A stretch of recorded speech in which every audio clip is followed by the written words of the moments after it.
Shalom. Puji nama Tuhan. Kita hari ini bersukacita karena Tuhan. Amin. Mungkin kita punya masalah, mungkin pergumulan kita nggak pernah berhenti.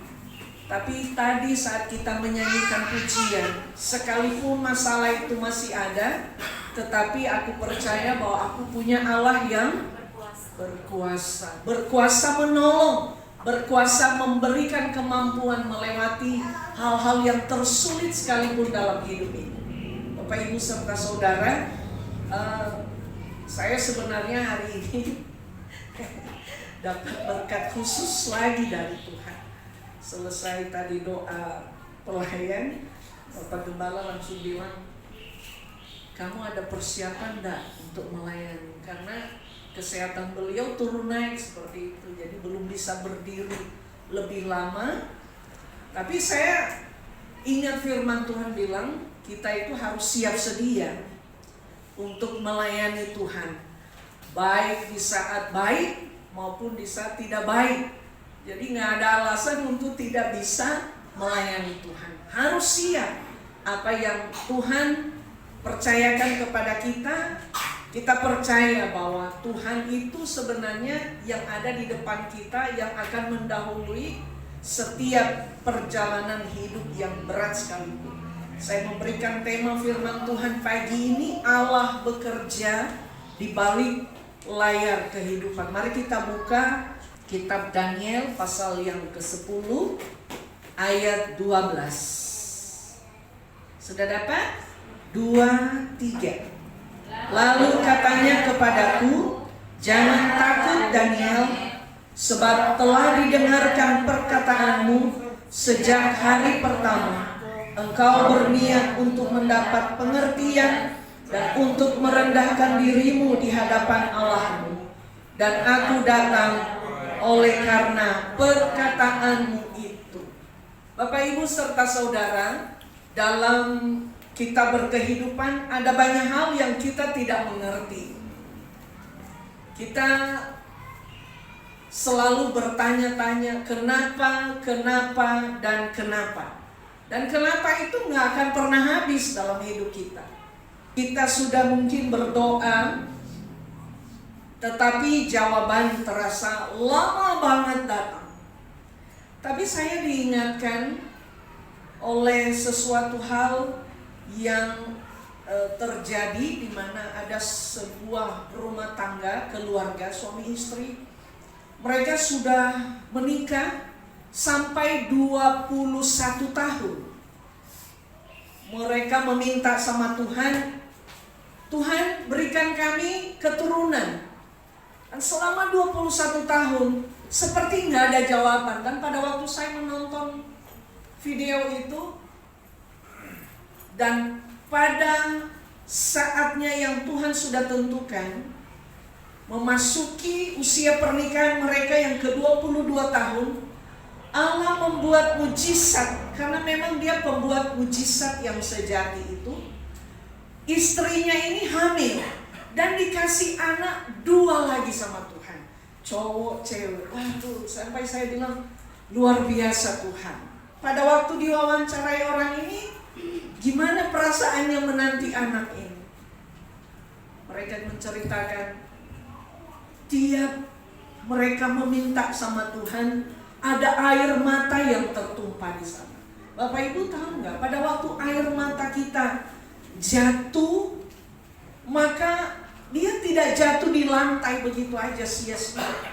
Tapi Allah menampung itu di kirbatnya Tuhan. Ada tempat khusus buat air mata yang hancur kepada Tuhan. Tuhan simpan itu, dan bukan hanya disimpan begitu aja.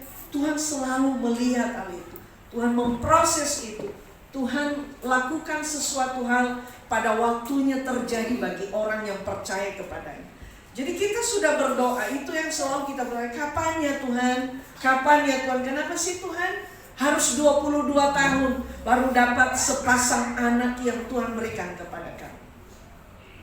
Kita sudah setia ke gereja, Sudah 6 bulan kita lewatin. Siapa yang sepanjang Januari sampai Juni ini tidak absen datang ibadah? Ada yang ingat dirinya sendiri, nggak usah lihat orang lain. Ada nggak absen selama 6 bulan? Semua hadir. Kita bisa melihat Tuhan itu selalu ada bagi kita. Tetapi mungkin kita bilang, Tuhan, aku udah setia Tuhan datang samamu, tetapi kok masalah ini juga justru bertambah. Orang-orang yang pintar di sekolah itu justru banyak hal yang dipercayakan kepadanya. Apa? Mungkin disuruh bikin ini, itu kan masalah sebenarnya buat anak itu. Dikasih PR mereka, itu mungkin secara psikologi, banyak banget yang PR-nya ini. Tapi tahukah dengan hal itu, guru itu akan melihat kesetiaanmu menyelesaikan setiap tugas. Kesetiaan itu bukan berarti membuat masalah itu nggak ada. Kepintaran itu bukan berarti menghilangkan hari-hari ujian yang akan diperhadapkan kepadamu. Tapi akan ada masalah justru pada saat kita setia sama Tuhan. Tanyakan sama mereka yang tidak percaya sama Tuhan, justru mereka masalah itu nggak banyak mungkin, nggak sebanding dengan kita. Kadang kita bertanya, Tuhan, apakah Engkau masih bekerja? Tuhan, apakah Engkau benar ada? Tuhan, apakah, dan apakah? Daniel 10 ini memberikan jawaban yang sangat menguatkan kepada kita. Dikatakan tadi, lalu katanya kepadaku, janganlah takut Daniel, sebab telah didengarkan perkataanmu sejak hari pertama engkau berniat untuk mendapatkan pengertian dan untuk merendahkan dirimu di hadapan Allahmu, dan aku datang oleh karena perkataanmu itu. Saudara yang kekasih, Daniel membuka tirai dunia rohani bagi kita dan menunjukkan bahwa ketika kita di bumi ini yang seolah-olah tidak ada yang terjadi, Allah sebenarnya sedang bekerja di balik layar kehidupan kita. Daniel tidak melihat semua proses itu sejak awal. Dia hanya melihat penundaan. Pada waktu Daniel ada di pembuangan bersama dengan teman-teman mereka, orang-orang Yahudi yang dibuang saat itu, seperti nggak ada harapan. Kami ada di negara, kami ada di bangsa yang tidak mengenal Tuhan. Tapi kesetiaan Daniel kepada Tuhan, kita melihat bagaimana Tuhan memberikan dia hikmat untuk bisa mengartikan mimpi-mimpi seorang raja. Sehingga dari hal itu mereka mendapat kepercayaan-kepercayaan yang Tuhan berikan. Jadi kesetiaan dalam perkara kecil akan membuka jalan kita mendapat kepercayaan yang besar daripada Tuhan. Daniel saat itu, pada waktu dia difitnah karena dia berdoa kepada Tuhannya, Allah Israel, dicari-cari masalah kepadanya. Mungkin Daniel, udahlah, gak usah saya berdoa 3 kali sehari sama Tuhan. Tapi dia tidak berputus asa. Dia tetap berdoa kepada Tuhan. Dia tidak malu untuk menyatakan imannya bagi orang-orang yang sekitarnya tidak percaya kepada Tuhan. Sehingga Allah memberikan dia pengertian, Allah memberikan dia hikmat, Allah memberikan kepadanya bagaimana dia menjawab, memberikan jawaban di setiap pertanyaan isi mimpi dari raja itu. Sehingga dia diangkat. Allah yang mengangkat hidup seseorang, bukan manusia. Allah yang membuat Daniel menjadi orang terpenting saat itu dalam kepemimpinan Nebukadnezar dan anaknya bahkan. Saudara yang kekasih, yang pertama, Allah bekerja di balik layar kehidupan kita. Pada pasal 12, jangan takut. Ini hal yang perlu kita pegang. Jangan takut Daniel. Ganti namamu sendiri di Daniel itu. Ganti namamu. Jangan takut Ami. Sebab telah didengar perkataanmu sejak hari pertama. Jangan takut. Perhatikan kalimat sejak hari pertama. Jawaban Tuhan sebenarnya sudah keluar pada hari pertama Daniel berdoa kepada Tuhan. Namun Daniel baru mengetahui hal itu setelah 3 minggu. Dia berdoa meminta pengertian dari Tuhan karena mereka diancam. Mereka akan dimasukkan dalam gua singa. Mereka diancam akan dibunuh, dilenyapkan. Kalau satu pun di bangsa itu tidak ada yang mengartikan, tidak ada yang bisa mengartikan mimpi raja. Karena itu sebuah kegelisahan dalam kehidupan seorang raja. Dia tidak mengerti. Pada waktu punggung tangan ada di dinding, Belsasar melihat punggung tangan itu sedang menulis sesuatu yang dia tidak mengerti, tetapi membuat dia menjadi takut. Sehingga dia memanggil ahli-ahli jampi, memanggil orang-orang pintar, mengartikan apa yang tertulis di tembok dinding itu. Dia takut dan tidak satu pun yang bisa mengartikan mimpi raja itu. Tulisan yang ditulis oleh Tuhan dengan punggung tangannya, hanya punggung tangan, tidak ada orangnya. Jadi ini dipotong, jadi sambil menulis di dinding. Saudara, bagaimana tidak seram ya? Tapi Allah mendengar doa dari Daniel. Tapi baru disadari Daniel setelah 3 minggu. Artinya Tuhan tidak menunda untuk mendengar. Mendengar itu langsung. Contohnya, coba maju dulu ke depan, Gabe, sini dulu. Contohnya Gabe bilang begini, saya rindu punya motor. Coba kamu. Saya rindu punya motor. Silakan dulu. Pada waktu dia mengucapkan itu, semua kita di sini mendengar, betul? Seperti itulah Tuhan. Pada waktu kita berdoa sama Tuhan, maka Tuhan itu sebenarnya sudah mendengar. Tapi nanti apa yang menjadi harapan Gabe, khususnya mamanya sama papanya dengar kan? Kita juga mendengar. Tapi kapan mama papanya wujudkan itu, kita nggak tahu. Jadi Gabe nantikan apa yang menjadi kerinduan. Jadi seperti itu kita kepada Tuhan. Pada waktu kita berdoa, bukan Tuhan tutup telinga, Tuhan sudah mendengar itu. Tapi akan ada waktunya Tuhan akan menjawab, karena dia memproses semua itu. Mungkin bapak dan ibunya Gabe akan bilang, baru mau kelas 3 ya sekarang. Baru kelas 3, belum dapat SIM kamu, masa mau dibeli? SIM belum bisa juga dipesan seperti itu. Jadi ada proses. Jadi ingat Gabe, bukan papa mamamu nggak kasih. Mereka mau lihat kamu punya KTP baru akan dikasih. Betul ya? Sebagai seorang ayah dan ibu, kita pasti akan seperti itu. Tuhan itu lebih daripada kita, orang tua terhadap anak kita. Kita adalah anaknya, Bapa yang di sorga. Dia tahu kapan kemampuan kita bisa menerima apa yang kita doakan itu. Tuhan tidak mengabaikan doamu. Tuhan langsung bertindak dengan caranya yang berbeda dengan kita. Yang tertunda bukanlah perhatian Tuhan Bapak Ibu, tetapi proses yang sedang Tuhan kerjakan. Seringkali kita berpikir Tuhan diam. Anak-anak akan menjadi kesal sama papa mamanya pada waktu meminta sesuatu, dan mungkin orang tuanya hanya terdiam. Dia akan kesal, kok diam ya? Nggak dijawab. Dia lupa bahwa papa dan mamanya sedang memikirkan, ini udah bisa apa belum ya? Seperti contoh tadi si Gabe punya kerinduan punya motor sendiri. Tuhan diam.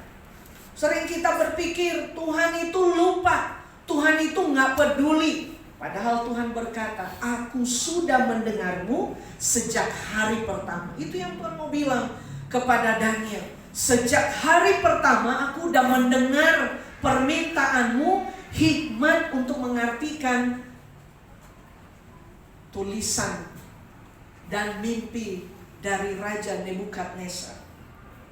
Saudara yang kekasih, mungkin hari ini ada doa yang belum terjawab. Saya pun ada doa yang belum terjawab. Mungkin mengenai keluargamu, mengenai anak-anak, mengenai pelayanan. Kita pingin punya tempat ibadah sendiri. Tapi sampai hari ini, apakah perlu capek dan bilang, udah Tuhan gak usah saya doa lagi. Mengenai kesehatan kita, mungkin gak kunjung baik. Apakah Tuhan lupa? Apakah Tuhan tidak melihat? Apakah Tuhan tidak mendengar doamu meminta kesembuhan yang sempurna dari Tuhan? Atau mungkin pekerjaanmu belum seperti apa yang kamu harapkan, di luar ekspektasimu. Mungkin kau berkata, pingin saya bulan ini dapat job lebih dan lebih, tapi nggak sesuai. Jangan buru-buru menyimpulkan bahwa Tuhan tidak bekerja. Saudara yang kekasih, hal yang kedua, doa kita seolah kita berpikir, kok Tuhan nggak bertindak. Karena Tuhan tahu. Hal yang kedua, ada peperangan yang tidak kita lihat. Daniel pasal 10 ayat 13. Ada yang bisa baca? Daniel 10 ayat 13. Pemimpin kerajaan orang Persia berdiri 21 hari lamanya menentang aku. Tetapi kemudian Mikhail, salah seorang dari pemimpin-pemimpin terbuka, datang menolong aku, dan aku meninggalkan dia di sana berhadapan dengan raja-raja orang Persia. Makasih. Penguasa kerajaan Persia menahan malaikat itu selama 21 hari hingga Mikhail datang membantu. Ini menunjukkan adanya peperangan rohani. Allah sebenarnya sedang menjawab doa kita, pergumulan kita. Tapi pada waktu Tuhan mau menjawab itu, ada peperangan rohani dalam hidup kita. Si jahat itu menangkis, si jahat itu menahan pertolongan itu cepat kita terima. Dan ini yang harus kita perangi. Makanya berdoalah juga, tidak hanya sekedar Tuhan saya pingin ini, kami rindu ini, tapi selalu juga ikat kuasa kegelapan penghulu di udara yang akan menahan berkat itu, kamu terima. Karena iblis itu gak suka, iblis itu gak senang lihat hidup kita langsung diberkati Tuhan, tapi dia mau menahan itu. Pada waktu kita mau pergi bekerja, bukankah ada aja halangan? Apa? Hujan. Benar ya? Iblis itu gak mau kita langsung baik-baik aja. Atau cuacanya terik banget yang membuat kita, aduh udah dulu deh, panas banget. Tapi ada saat-saat Tuhan lakukan sesuatu hal di luar dari apa yang kita pikirkan. Daniel tahu bahwa dia mengalami peperangan dunia kegelapan.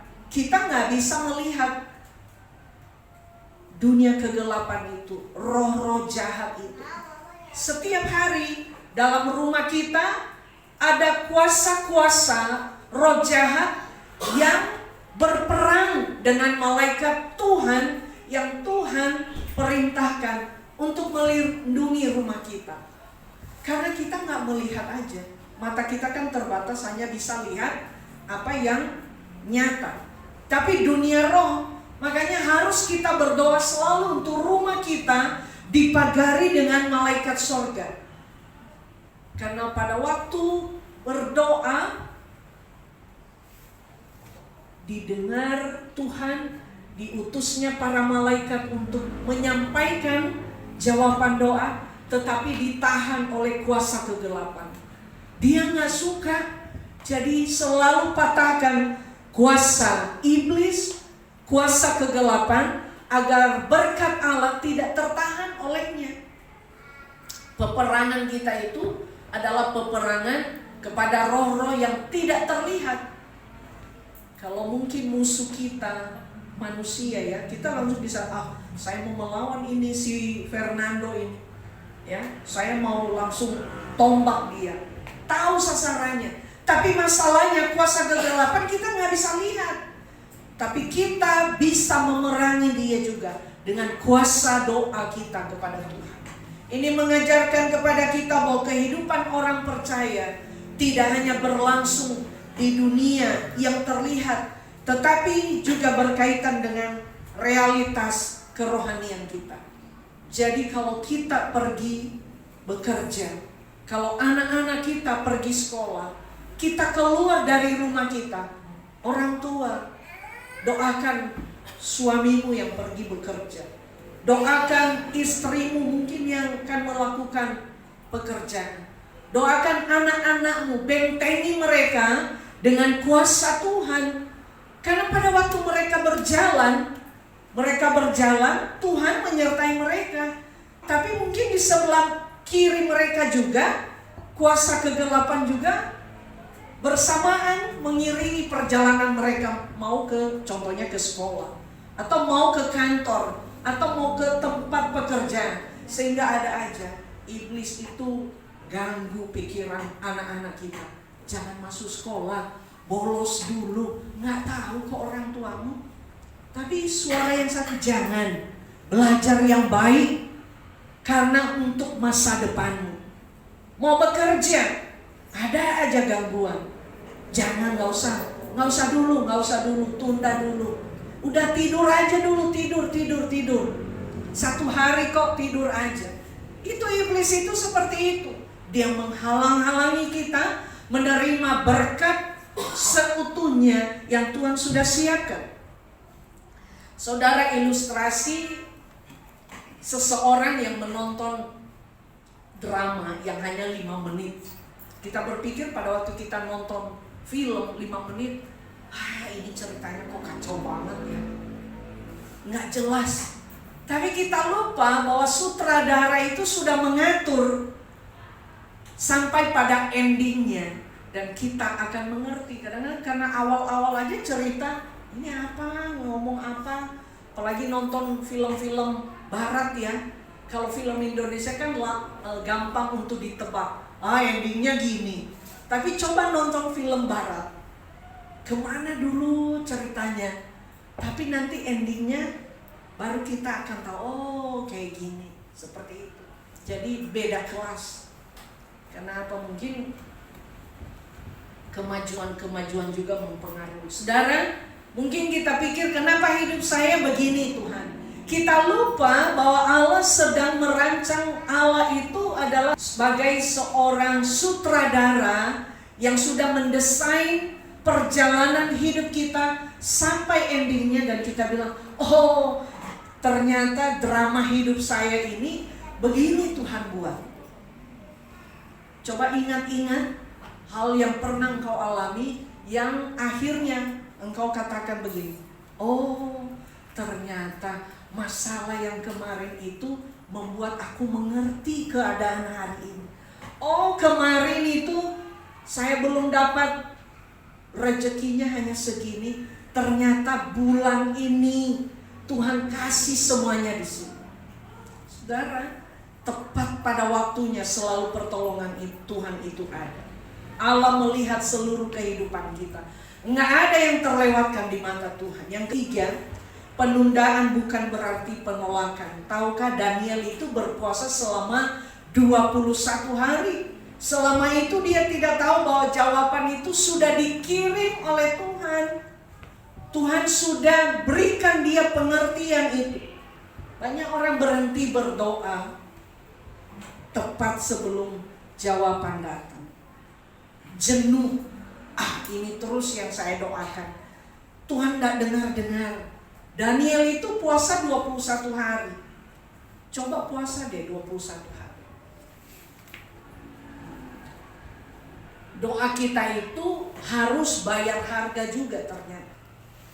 Karena ada sesuatu hal yang bisa diantisipasi dengan melakukan doa dan puasa kepada Tuhan. Doa dan puasa itu bukan hanya menahan lapar, bukan hanya menahan haus, tetapi ada penyerahan total kepada Tuhan. Pada waktu kita mulai merasa, apa sih sebenarnya kenapa harus puasa?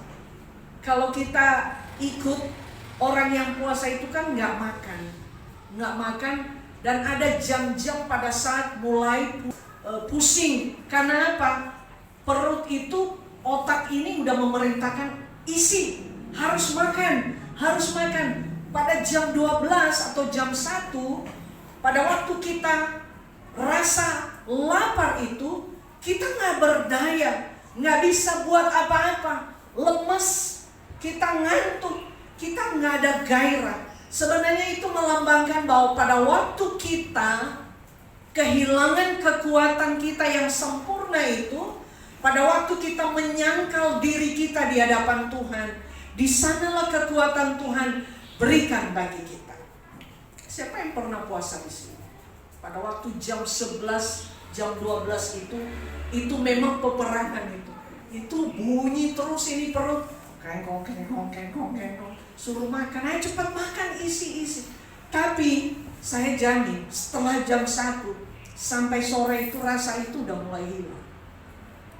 Saya sering alami itu. Saya lakukan itu, saudara. Bukan hanya masalah untuk kesehatan, tapi ada hal waktu kita tidak punya kekuatan lagi di hadapan Tuhan, kita berserah sama Tuhan. Tuhan, saya udah putus asa, saya udah nggak tahu hal apa yang saya mau buat. Di sanalah Tuhan lakukan apa yang tidak bisa lagi kita lakukan. Pada waktu kita berserah sama Tuhan, saat itulah Tuhan melakukan tindakannya yang nyata bagi orang yang percaya kepadanya. Saudara, mungkin engkau berkata, Tuhan tidak sayang sama saya, Tuhan tidak menjawab saya, Tuhan diam. Tapi sebenarnya Allah memiliki waktu yang sempurna bagi kita. Kadang Tuhan membentuk karakter kita, kadang Tuhan mengubah keadaan kita, kadang Tuhan mempersiapkan orang lain untuk menolong kita. Tapi kadang kita menganggap itu hal yang sepele, ketepatan kayaknya. Ketepatan, saya butuh uang, orang ini bayar utangnya sama saya. Bukankah seperti itu? Kadang-kala kita berpikir, saya butuh uang, tapi ketepatan, orang yang berutang ini kembalikan pinjamannya kepada saya. Saudara, enggak seperti itu, enggak sesimpel itu. Kalau Tuhan enggak jamah juga hatinya. Sebenarnya Allah yang bekerja di balik semua itu. Jadi kita harus mengakui kebesaran Tuhan dalam hidup kita. Kita harus mengakui bahwa saya mampu melakukan ini, itu karena Tuhan. Saya bisa melewati, saya bisa melebihi teman-teman sekelas saya, itu karena Tuhan yang membuka jalan. Tapi aku gak menyadari itu, bahwa anugerah Tuhan yang aku terima dari Tuhan itu sempurna. Saudara yang kekasih, Allah menguatkan orang yang menantikannya. Ayat 18 sampai 19, tolong dibacakan Daniel 12 ayat 18 sampai 19. Lalu dia yang rupanya seperti manusia itu menyentuh aku pula dan memberikan aku kekuatan, dan berkata, hai engkau yang dikasihi, janganlah takut, sejahteralah engkau, jadilah kuat ya, jadilah kuat. Sementara ia berbicara dengan aku merasa kuat lagi dan berkata, berbicaralah kiranya Tuanku, sebab engkau telah memberikan aku kekuatan. Amin.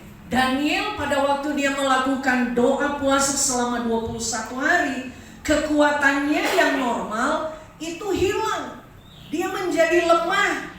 Daniel menjadi sangat lemah ketika melihat penglihatan itu. Tuhan memperlihatkan, nanti kalau Bapak Ibu baca dari ayat pertama sampai habis, ada penglihatan yang Tuhan perlihatkan kepada Daniel. Badannya menjadi lemas, tetapi malaikat itu menyentuhnya. Menyentuh artinya didatangi. Datang malaikat Allah kepada Daniel, menyentuhnya dan berkata, "Hai engkau yang dikasihi, jangan takut. Sejahteralah engkau, kuatkan dan teguhkanlah hatimu." Kalau Tuhan melihat keterbatasan kita sudah hilang, kita berserah penuh kepada Tuhan, maka Tuhan akan memerintahkan malaikatnya untuk datang kepada kita, memberikan kita kekuatan ekstra yang tidak pernah kita pikirkan. Sehingga Daniel menjadi apa tadi dikatakan? Dia menjadi kuat. Dia tahu bahwa kekuatannya itu berasal dari Tuhan. Sebelum Allah mengubah keadaan, seringkali dia lebih dahulu menguatkan orangnya. Sebelum Tuhan merubah keadaan, Tuhan akan menguatkan engkau yang dalam keadaan letih, lesu, dan tidak berdaya sama sekali lagi. Kadang kita meminta Tuhan, ubahkan situasiku, tetapi Tuhan berkata, aku akan menguatkan engkau lebih dahulu. Mungkin kita berkata, Tuhan, bagaimana saya menghadapi ini? Tapi Tuhan bilang, aku akan kuatkan kamu dulu, sehingga engkau mampu mengerjakan pekerjaanmu yang engkau akan kerjakan. Allah memiliki rencana yang lebih besar untuk kehidupan Daniel. Artinya apa yang Daniel alami itu karena Allah punya rencana kepadanya. Allah punya rencana kepada Daniel dan kepada bangsa-bangsa. Kepada kita Allah punya rencana yang besar. Allah mau pakai kehidupan kita. Jadi apapun yang terjadi dalam hidup Bapak Ibu serta Saudara, percayalah bahwa tidak ada yang begitu saja terjadi tanpa Allah bekerja di balik layar itu. Allah mempersiapkannya yang terbaik untuk kehidupan kita.